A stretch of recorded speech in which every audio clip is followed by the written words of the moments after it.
A new online sales tax may help level the playing field between online retailers and brick-and-mortar retailers.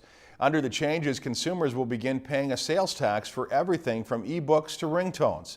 Lacey Monteleone joins us from the studio with more.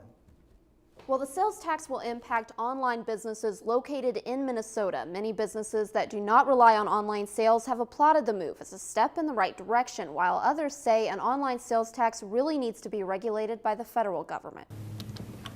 Katrina Kaplan has owned Kat's Book Nook for nearly 3 years. We'll be having our 3rd-year anniversary in November. Books have been a big part of her life. I've actually always wanted to have a bookstore. This was my planned retirement from way back when I was living in Seattle. And she'll soon start sharing that passion for books through a new online store set to take shape not long after the new online sales tax is set to kick off. That may put me at a disadvantage.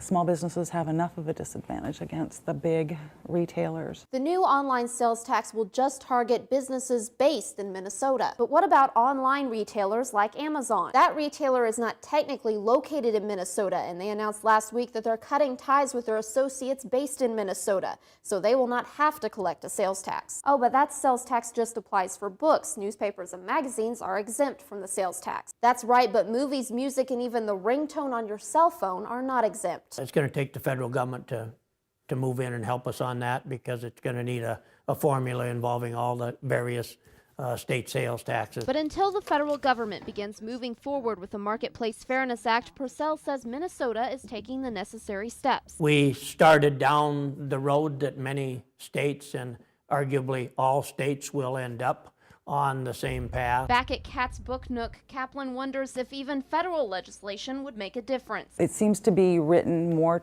toward the bigger corporations, and since when are they the ones writing the laws? We went to our Facebook to see what our viewers think about the tax. Lacey Culver says, why is Minnesota taxing everything? If they didn't have the shutdown and could have come to some agreement, then we wouldn't be paying for their mistakes now.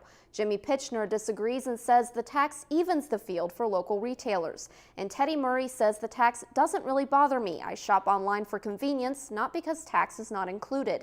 Lakeland News is always interested to hear what you have to say. Be sure to like our page at Lakeland Public Television. Dennis, back to you. Okay, thanks, Lacey. The new online sales tax will take effect on July 1st. If you've enjoyed this segment of Lakeland News, please consider making a tax-deductible contribution to Lakeland Public Television.